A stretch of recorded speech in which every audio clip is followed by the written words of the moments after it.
साथ केडियानॉमिक्स के फाउंडर सुशील केडिया जुड़े हैं, उनसे जानते हैं कि उन्हें क्या साइंस मिल रहे हैं। सुशील जी, पहले निफ्टी और बैंक निफ्टी पे बात कर लेते हैं। क्या डर लगा हुआ है मार्केट को? ये क्या ये थोड़ा इलेक्शन का डर है या कुछ और है? थोड़ा हायर लेवल पे प्रॉफिट बुकिंग है?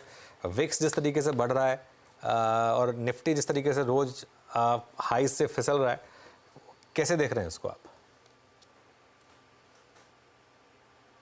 देखिए, हम सबको इंटेलेक्ट मिला है तो वो बुद्धि मिली है तो उसको दौड़ना ही पड़ेगा बेचारी को। बात इतनी सी है कि ये 300-400 पॉइंट के निफ्टी के करेक्शंस ऑल टाइम हाई के करीब अब दौड़ा हुआ बाजार है, थोड़ा आराम कर रहा है। अगर पीसीआर से अनुरोध है, मेरे स्क्रीन पे निफ्टी की 1 मिनट चार्ट दिखा दे तो वेरी शॉर्ट टर्म ट्रेडिंग में हम तो इस इंतजार में बैठे हैं, चुपचाप बैठो। जिस दिन ब्लू लाइन के ऊपर, जितने भी बजे ब्लू लाइन के ऊपर गया 22,560 के ऊपर, हमने इसको वापस 22,800 के लिए खेलना है। तो इंडेक्स के मूवमेंट सब रेस्ट्रिक्टेड है, ज्यादा वायलेंट मूव्स इंडिविजुअल स्टॉक्स में हो रहे हैं और इंडेक्स तो अब यहाँ पे तो इतना खा पी चुका है, उसको पचा रहा है। अगर मैं डेली टाइम फ्रेम पे जाता हूँ निफ्टी पे, तो आप ये देखो ये ऑल टाइम हाई के आसपास अभी थोड़ा स्ट्रगल करेगा, यहाँ टाइम पास करेगा, कंसोलिडेट करेगा। ग्लोबल इंडिसेस एस&पी नैस्डैक वो सारे वापस न्यू हाई की तरफ भाग रहे हैं, डैक्स भाग रहा है, फुटसी का ऑलरेडी हाई हो चुका है तो शायद नीचे उतरेगा। अब अगर आपके मैं बैंक निफ्टी के ऊपर एक अनुमान लगाता हूँ, तो अब आप ये देखो, ये जो करेक्शन हो चुकी बैंक निफ्टी में आवरली चार्ट पे फ्लैगिंग पैटर्न बन रहा है, तो ये थोड़ा सा दुख देगा 1-2-3 घंटे और ट्रेड अगर करना है, ये ब्लू लाइन के ऊपर जहां गया 49175 के ऊपर वापस तेजी का ट्रेड करेंगे। ये है शॉर्ट टर्म कुछ दिनों की बात। पर लार्जर टाइम होराइजन पर बैंक निफ्टी अगर मैं अभी बात कर रहा हूं तो साथ में ऐड कर दूं, कुछ देर में हमें उस पर भी विचार करना चाहिए। एक एक करके सारे के सारे फाइनेंशियल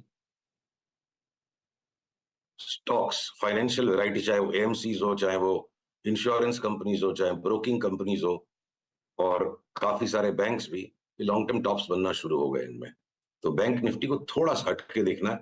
एक बार 50,500 तक की बैंक निफ्टी में जगह बाकी दिखती है, पर हो सकता है निफ्टी मच मोर हायर चला जाए और बैंक निफ्टी लैग करने लग जाए। ओके, चलिए ठीक वेरी है। शॉर्ट टर्म में यहाँ बेच के कोई बहादुरी नहीं दिखती है। घंटे 2-3 घंटे में जब भी बाई सिग्नल आएगा निफ्टी बैंक निफ्टी, अभी फिलहाल लेके ही व्यापार करने का मन है। ओके, चलिए, तो ये बात होगी निफ्टी और बैंक निफ्टी पर। एफएमसीजी में आज शानदार मोमेंटम है, बहुत दिनों के बाद इस तरीके का वन वे रैली बड़े स्टॉक्स में, एफएमसीजी के स्टॉक्स में। सुशील, यहाँ पर आप पॉजिटिव रहे हैं, कोई फ्रेश आइडियाज इधर? देखिए, अब जब वो जब उछाल आ जाता है तो उस वक्त सौदा करके फिर वो कॉस्टली पड़ता है। तो ये जितने भी स्टॉक सब उछल रहे हैं, ब्रिटानिया हो जो कल बुरी तरह फट गया, या आज मैरिको फट गया, तो व्यापार तो बेसिकली किसी भी चीज का कीजिए, सस्ता लीजिए महंगा बेचिए। तो अब बाकी लोग ले रहे हैं जंप कर करके ब्रेकआउट्स पे, तो हम तो लोडेड हैं पहले से, हमें कुछ नया करना नहीं। एशियन पेंट्स की एक चार्ट थोड़ी सी संदेहास्पद है, इसके कारण अगर वो एक बार थोड़ा सा रूठा हुआ ऐसा लग रहा है, तो अगर वो भी लिफ्ट ऑफ दे दे तो फिर पूरा सेक्टर लिफ्ट ऑफ कर जाएगा। अदरवाइज एक एशियन पेंट्स की चार्ट अगर हाँ इस स्विंग हाई को 3006 के ऊपर निकल जाए तो फिर पूरी की पूरी एफएमसीजी इंडेक्स बड़ा ब्रेकआउट ऊपर का दे देगी। नहीं है तो हो सकता है कि यहाँ थोड़ा सा माइल्ड टेपिड फिर टाइम पास एशियन पेंट्स, इस पेंट्स के स्टॉक्स को छोड़ के करीब करीब अब पूरा एफएमसीजी सेक्टर अच्छे मोमेंटम में है।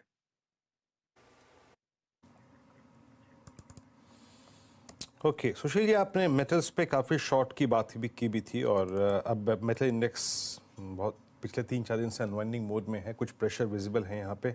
अभी ऊपर लेवल्स, हायर लेवल्स पे क्या शॉर्ट और ऐड किया है आपने स्टॉक फ्यूचर्स में? देखिए, जो मेटल्स की जड़ में जो बेस मेटल्स की चार्ट्स हैं, चाहे वो कॉपर हो, चाहे एल्यूमिनियम हो, चाहे जिंक हो, उनमें सब में अब 30 से 35% तक के करेक्शन की जगह बन गई है। वो 1-2% की रीबाउंड पे कुछ लोग ट्विटर पे ट्रोल वोल शुरू कर देंगे, उससे अफेक्टेड नहीं होना चाहिए इंसान को। जड़ में लॉन्ग टर्म में बेस मेटल्स में बड़ी तेजी बाकी है, तो उसके पहले 25-30% करेक्शन आ जाए और हम इनके स्टॉक्स को लेके बैठे रह जाए तो अधर्म हो जाएगा। तो इसलिए जब ये अंडरलाइंग बेस मेटल्स की चार्ट्स पे भी अब मोटा करेक्शन का पिक्चर बनने लग गया है, तो हमारी तत्परता हिंडाल्को में अब शॉर्ट्स को बढ़ा लेने की है। हम वेदांता भी सिग्नल आने पे बेचने में हिचकिचाएंगे नहीं बिल्कुल भी। वैल्यूएशन, शॉर्ट टर्म ट्रेडिंग, ये सारी अलग अलग चीजें हैं। और आपके नाल्को जो 100 रुपए के भाव पे हम बहुत ज्यादा बुलिश थे 200 तक 190 तक आने में, मुझे कोई आश्चर्य नहीं होगा 190 वाला वापस 90 हो जाए। देर आर रीजंस जिसकी वजह से कुछ स्टॉक्स की पी रेशियो हमेशा नीचे रहती है, कुछ स्टॉक्स की पी रेशियो हमेशा ऊपर रहती है। पी रेशियो लेके ट्रेडिंग नहीं कर सकेंगे। तो बेस मेटल ड्रिवन जितने भी स्टॉक्स हैं वो मुझे लगता है अगले 3 से 5 महीने के अंतराल में भारी करेक्शन दे दें और कोई और सेक्टर्स आएंगे जो बाजार को ऊपर रखेंगे। घूम फिर के सारे स्टॉक्स एक साथ ऊपर और नीचे तो जाते नहीं है।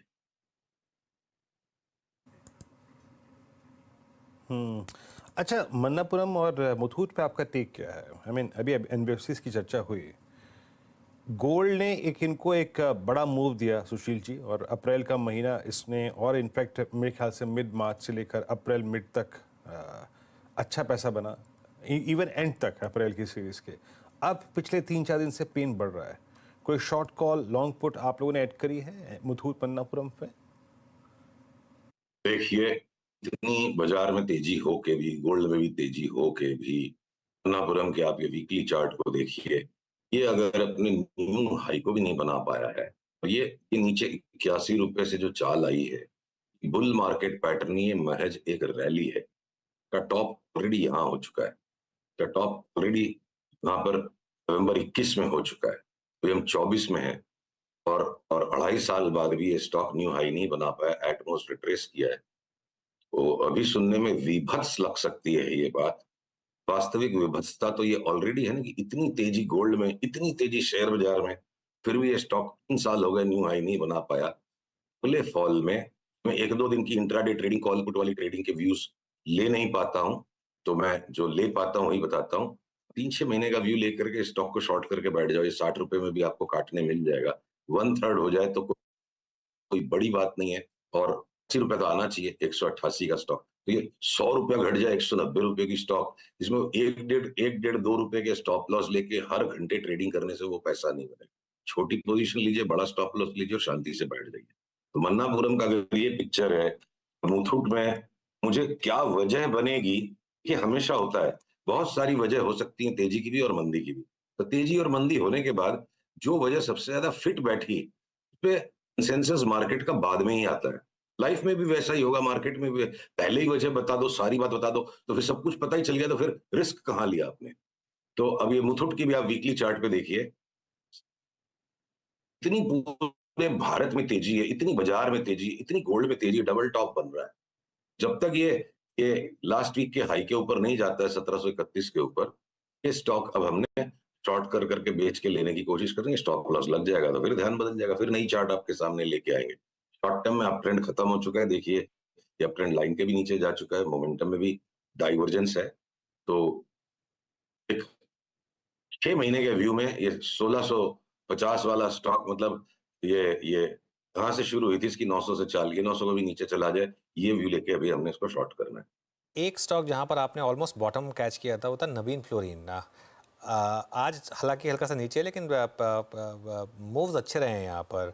अब आप यहाँ प्रॉफिट बुक कर रहे हैं, अपने क्लाइंट्स को प्रॉफिट बुक करा रहे हैं या होल्ड करने को बोल रहे हैं? या जी, देखिए जो लोग जम के ट्रेडिंग करते हैं ना, उसकी प्रॉफिट बुकिंग तो यहीं से शुरू हो गई थी, पर हमने फॉर्मली अपने क्लाइंट्स को कल गेट आउट का कॉल दे दिया कि खा के मुनाफा निकल जाइए। क्या पता वापस 3050 के भाव में लेने का मौका मिले, क्या पता 3150 में लेने का मौका मिले, तो हमें नहीं पता। पर निवेशकों के लिए जब भी ये नीचे आता है, मुझे लग रहा है ये जो पैटर्न है ना नवीन फ्लोराइन के डिक्लाइन का, ऐसे भी जो रिजल्ट है, ये लॉन्ग टर्म बॉटम हो चुका है 3000 के भाव।